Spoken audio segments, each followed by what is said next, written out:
I'm Zoey. And I'm Andrea. And we're modelpreneurs.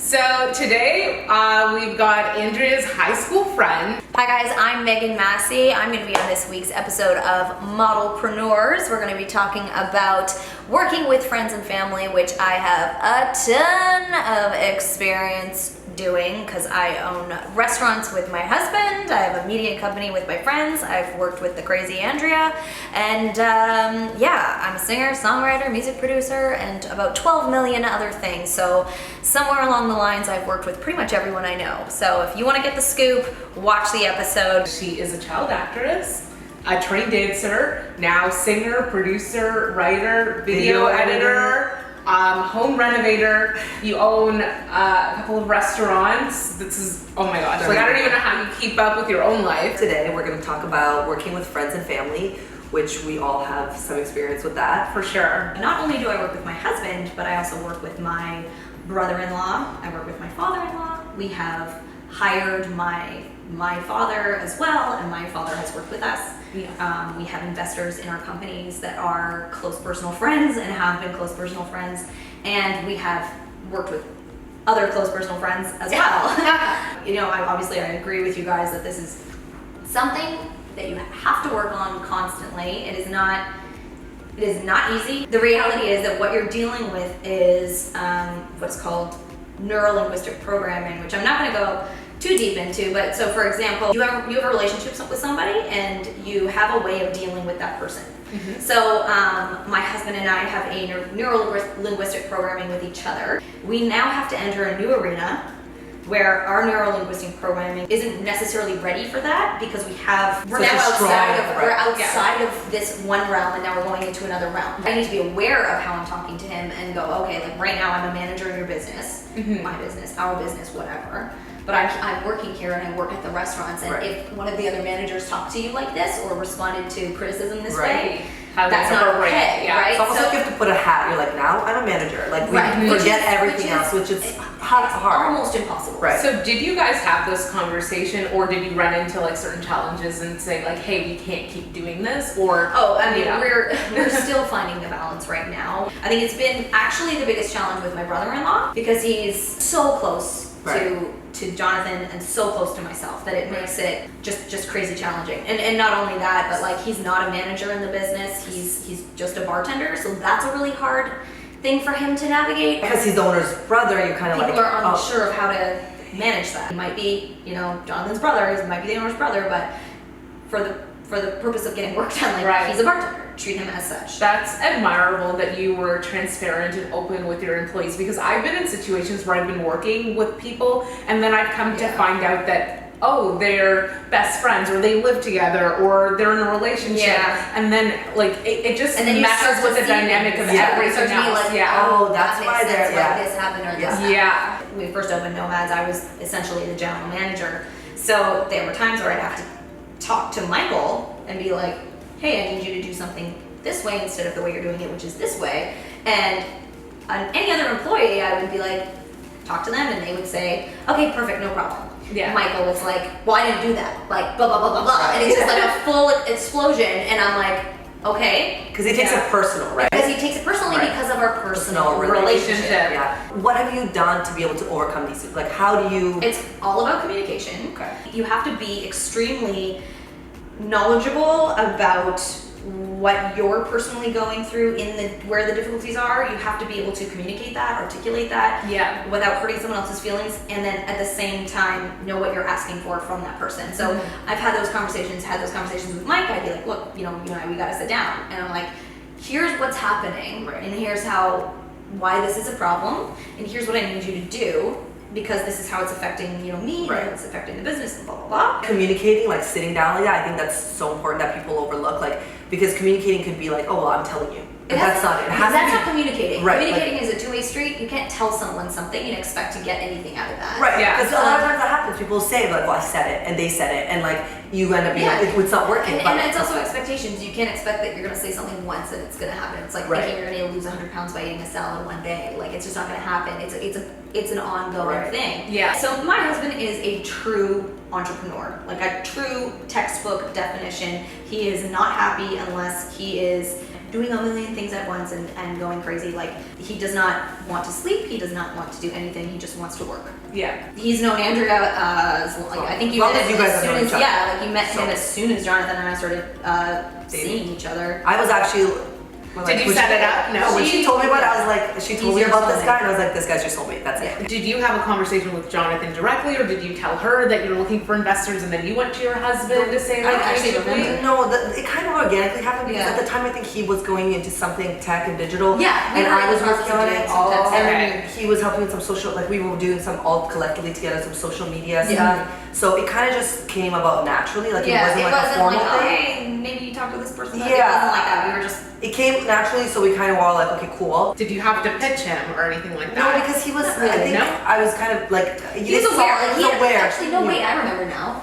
He originally helped you with it right, like, how many months ago when you first started the idea? Okay, so yeah, I came That's to the right. first one. I had like this Just shitty, this like tiny little these seed wireframes idea. that I did myself were like Yeah. terrible. Right, yeah. And he was like, okay, this is interesting, but like come back to me later. He helped me visualize it. Like he Yeah. kind of co-signed it. He was like, I think it's So good. he fully knew about it. He and knew then, about it from the and beginning. then Because I actually went to how he's like, I trust his opinion in business, and I went to him. Jonathan and Andrea spoke about it originally, Yeah. and then the opportunity was there, the timing was right, and the investment made sense. Yeah. Okay. So It went kind of full circle. It was like so we got yeah. they got involved Right. in the venture. business together, and there were certain expectations about like who was going to be doing what and blah, blah, blah, Communication and whatever. essentially, and it didn't work out. We talked about obviously the impacts of working for and with people that you know. Are all of those challenges amplified when there's money involved? Because it's like one thing to have sweat equity, but then now like somebody has taken money out of their own pocket to invest in you and your business, and does that also change the dynamics and the expectation? I think to an extent maybe, but I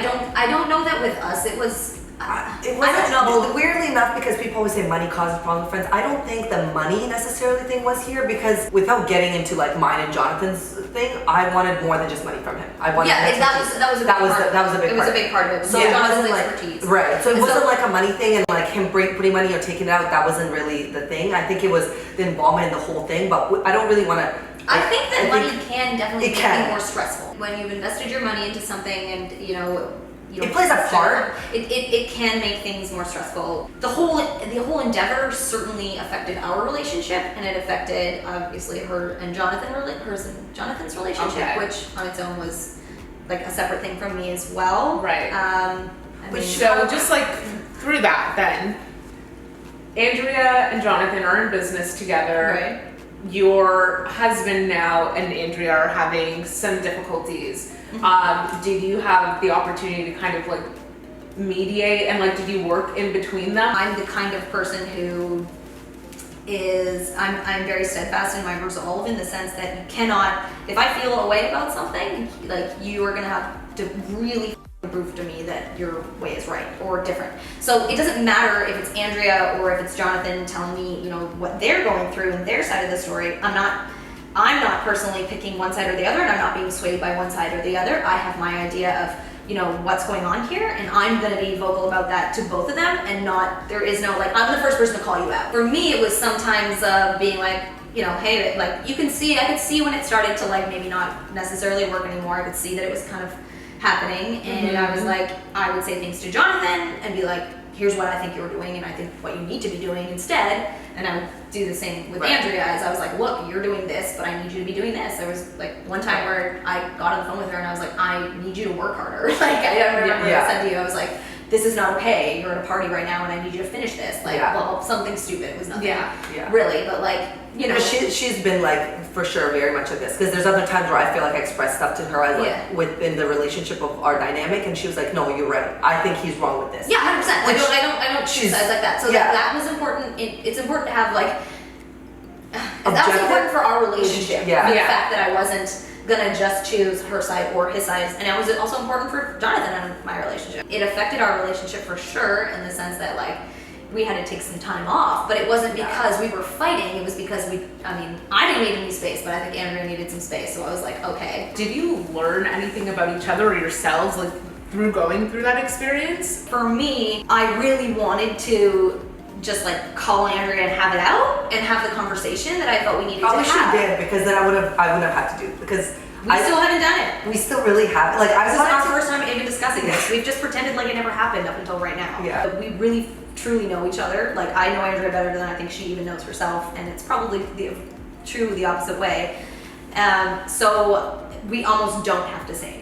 So we haven't yet. I'm sure we will at some point have the whole conversation, but I already know how she feels. I know what happened. I know why she needed the space, and I totally get it. You always have to consider the other person when you're dealing with these kinds of situations. Right. If you're getting into business with someone that you have a friendship with, that you have a relationship with, if it doesn't go well and you don't want to lose the friendship because of the business, you gotta listen to the things the other person isn't saying, and wait until the time is right. Yeah. Like you're not gonna You can't force it on You're gonna eat people. a green banana Yeah. just because you really wanted the banana. It's not gonna be very good. Wait Right. till it's ripe, and when it's ripe, it'll be right. Also empathy, right? And just Yeah, I think being it's cognizant of your feelings So and not forcing anything. So I Yeah. think the reality is that if you're getting in business with someone who is your friend, you have to recognize the friendship and you have to use all the tools that you have within the friendship. You can't just be like, no, I'm gonna attack this from a business perspective.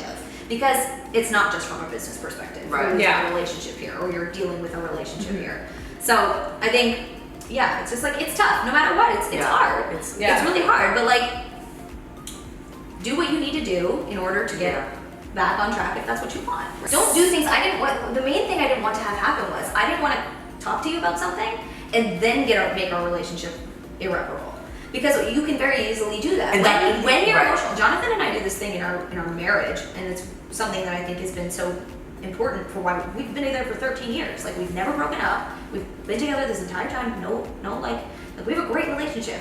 But when it's time for us to not talk, we don't. We don't.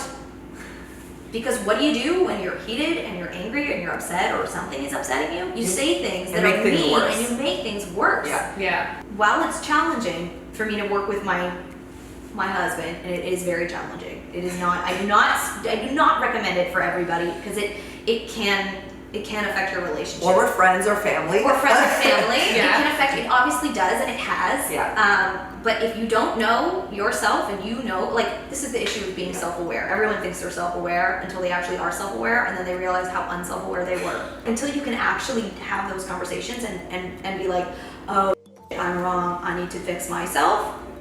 Yeah. Then don't even think about owning a business. Forget about getting into business with your friends and family. And Don't even think about trying Which to I think get into business. Or don't talk to the person until you know. Regardless, Or how you said, like, wait, there's a time to not talk. And give yourself that For time. sure. So be aware to know that you don't know how you feel, so just What Be you quiet. guys like touched on too, which I think is almost an asset to working with friends and family, is that these are people who are gonna kind of call you on your things.